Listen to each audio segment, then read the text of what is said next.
everyone, welcome back to my channel. So as I said in my last video, today is going to be another of my self-care tips for 2022, and this time we're going to talk all about failure, the fear of failure, how to stop fearing failure. So as you guys know, I'm posting a daily quote on my Instagram, and I'm turning a quote of the week, my favourite of the ones that I've posted, into a short video for YouTube and Instagram. And this week I chose this one, which is do not fear failure, but rather fear not trying. And I thought it would make it a great topic for a main channel YouTube video. And I really hope it's going to be inspiring and motivational for you guys. So yeah, we're going to talk about this quote, why I chose it, other kind of quotes about success and failure, and also I thought I would talk about my story in becoming a full-time author with you guys, because I often get a lot of questions about my journey and it kind of relates to the fear of failure. So yeah, sit back, relax, get cozy, get comfy, and I really hope you enjoy this video. So I thought I'd start with kind of my story. When I very first started this YouTube channel, I actually posted a video about kind of how I got my first book deal, but I kind of stopped making YouTube videos, and when I relaunched this channel last year, I made all those old videos private because they were pretty bad, I'm not gonna lie. But so yeah, so some of you may not know the kind of story or how I became a full-time author. So I'll just quickly talk about it in terms of the kind of idea of failure. So I had this dream to be a writer, to write books. I feel like I probably had it since I was really young, because I was just such a bookworm, obsessed with reading, and English was always my favourite subject at school. I loved writing stories. I always had quite a big imagination. I had imaginary friends. I feel like if you're a writer, do you have to have imaginary friends? Let me know if you did. So yeah, it was always my dream, but I feel like with so many dreams, you just think it's not possible, it's never going to happen for me, and you try and kind of forge a career that's a bit more grounded and practical. So I actually didn't even do an English degree. I did a sociology degree at university, and then I really wanted to get a job in publishing, because I thought that's the next best thing. If you want to be an author, let's get a job in publishing. And I ended up joining a small company, a business publisher in London, and basically I started off in editorial, but I worked my way up into HR. So I found myself in an HR job, in an HR career, but I knew I really wanted to be an author, to write books. And so I took the potential crazy step of leaving my job and deciding to just go for it and try and write a book. And I got a part-time job at Waterstones while I did it. But yeah, I basically took a leap, gave up my HR career to try and write. And here we are. Thankfully, I am a full-time author at the moment. Let's hope that continues. And if you don't know, I write 2 series at the moment, the Glendale Hall Women's Fiction series and the Deadly End Murder Mystery Cozy Crime series. So yeah, it was a kind of big leap, and so I very much kind of understand the fear of failure, because I had so much fear, but the dream that I wanted to make come true was kind of stronger than the fear of failure. But let me tell you, there was a lot of fails along the way, because there was a lot of rejections. I can't remember, I need to count how many books I wrote, but I feel like it was probably like my 4th or 5th that was actually published in the end. And there was even failures along the way. So for example, I got an agent for a particular book, and that went out on submission to publishers, but it didn't sell. That was a fail. Then I moved to a new agent and wrote a different book and finally got a book deal. So definitely there were a lot of rejections and a lot of failures along the way. So I thought I would just give a few tips from kind of what worked for me and what I've seen from looking at other kind of failures in the world that might help you guys, might give a bit of inspiration and motivation if there's something in your life that you want to go after, not necessarily work.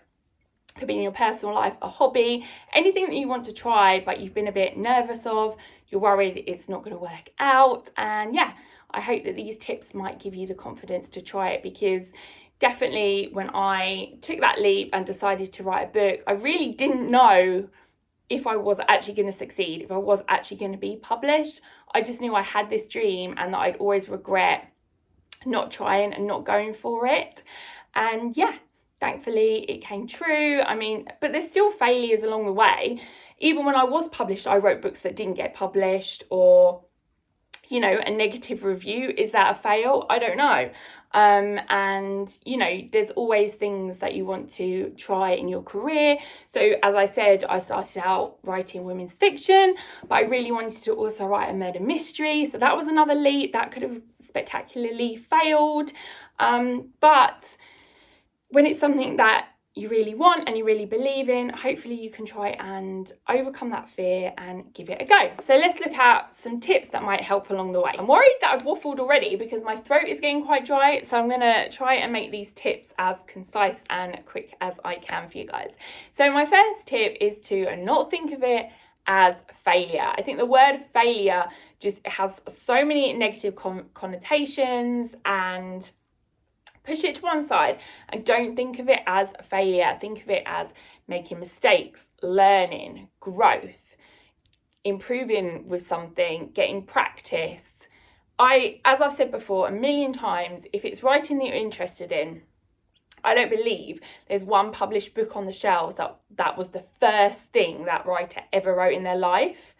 I mean, maybe I'm going to be proved wrong and you've got an example, but 99.999% of writers have written things before. It's not their first story because they've had to learn their craft, they've had to practice, they've had to find their voice, they've had to find a good story, a hook that is something a publisher will want, and then they've been published. So I think changing your mindset around the word failure is the kind of first step.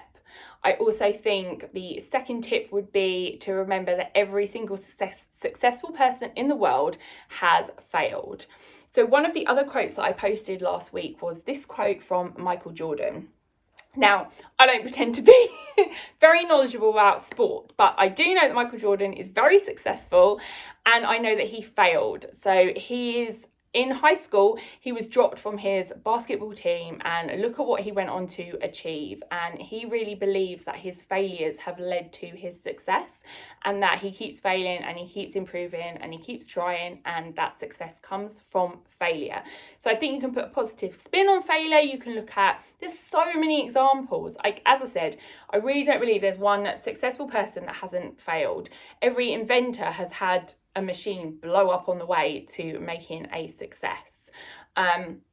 It's just part of the process. So I think looking at those kinds of stories and examples can really help. They really helped me when I was trying to get published. I would look at famous authors and how many books that they had rejected or how long it took them to get published, and that really inspired me because I knew none of them were successful overnight, so it didn't matter if I wasn't as well. So hopefully, whatever thing that you are after in life, if you try and look up a story of whoever is successful in that field or doing what you want to do, I'm sure you will find that along the way they were rejected, they made mistakes, they learned, they grew from all the setbacks, and that is why they are successful. My third tip would be to not think of it as kind of one success, but think of small goals and small successes, small wins that you can have along the way.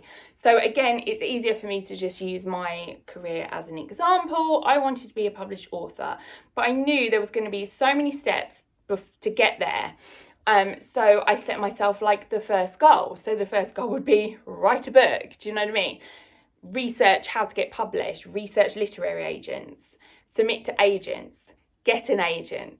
See what I mean? There's all different steps along the way, and tick off, celebrate each win as it comes. So even when you get a rejection from an agent or a publisher, if there's a piece of positive feedback in there or constructive criticism, that is a win, that is a success, and that is something that you can use to achieve your ultimate goal, your ultimate dream in the end. So for example, if I remember the first kind of positive sort of feedback from an agent, and it really did spur me on, because I thought, okay, I'm not crazy to want to do this.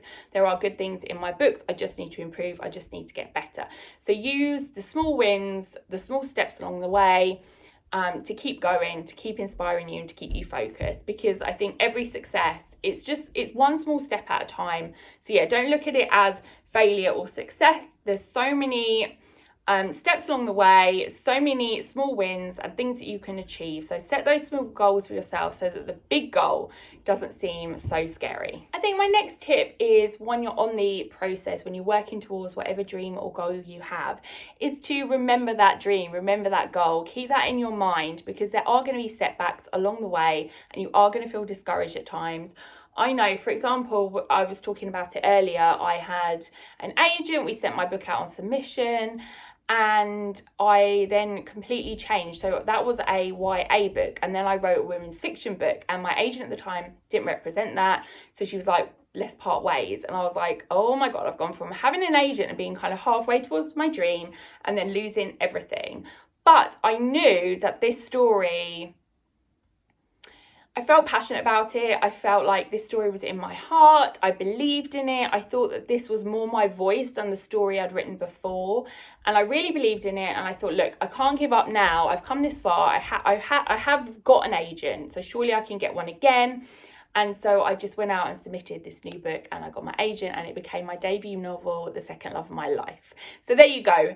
It went from failure to success. I hit rock bottom, and then the only way is up, guys. So yeah, I think when there's setbacks along the way, just keep reminding yourself of your end goal and why you're doing this, and don't let yourself give up. I feel like there are so many people who want to have a book published, but they do give up along the way because it is hard. It's not easy. And like I say, you're going to have rejections, you're going to have setbacks. And it's the same with anything in life. But if it's something you really want, just keep yourself focused on that and don't let the kind of setbacks put you off. Use it to kind of make yourself more focused, more determined, learn from them, and then hopefully you will get there in the end. So then my final tip to not fear failure is to have a backup plan, a contingency plan, have a safety net, so you're not throwing all your eggs in one basket. Although I did leave my HR job, I knew I had an HR qualification, I knew I had a degree.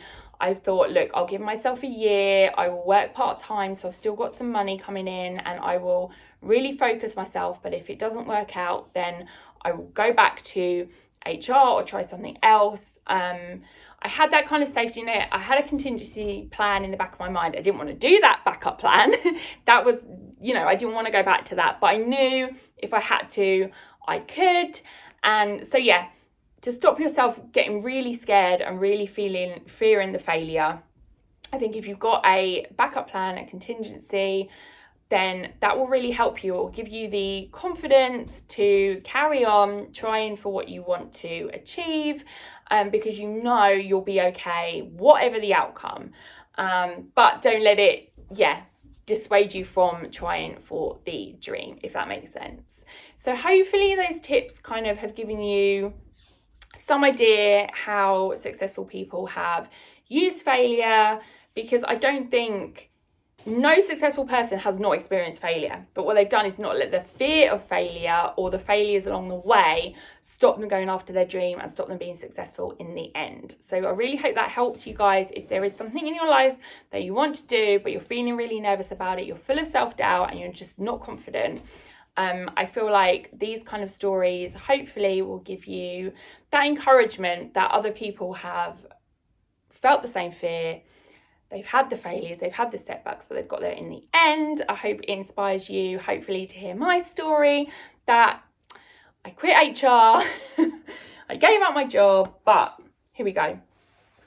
We've had the books published, we got there. So honestly, if I can do it, I'm sure you can. And that brings me to my final quote I wanted to share with you, and that is my favourite quote of all time. If you can dream it, you can do it. Walt Disney. I have always loved this quote. I love Disney. I love the story.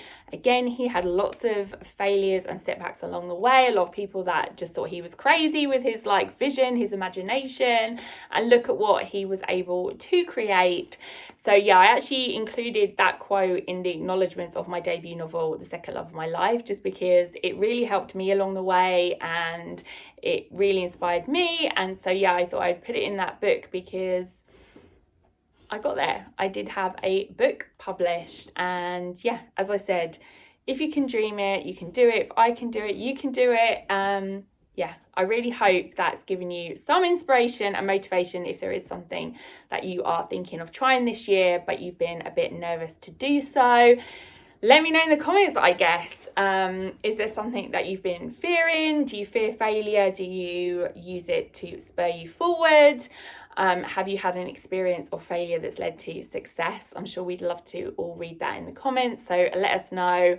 And yeah, as I said, if there is something that you are thinking of doing in 2022, then maybe you'll take this video as a sign to try it. So I hope I haven't waffled and rambled too much in this video and that it has been helpful for you guys. Let me know, give it a thumbs up if it has been. And yeah, I really hope if you're not already, you'll subscribe to catch the rest of my self-care series. And thank you so much for watching. As always, I really hope you guys are okay and having the best start to 2022 as you possibly can. Thank you for watching, and I'll see you soon for a new video. Take care, look after yourselves. Bye guys.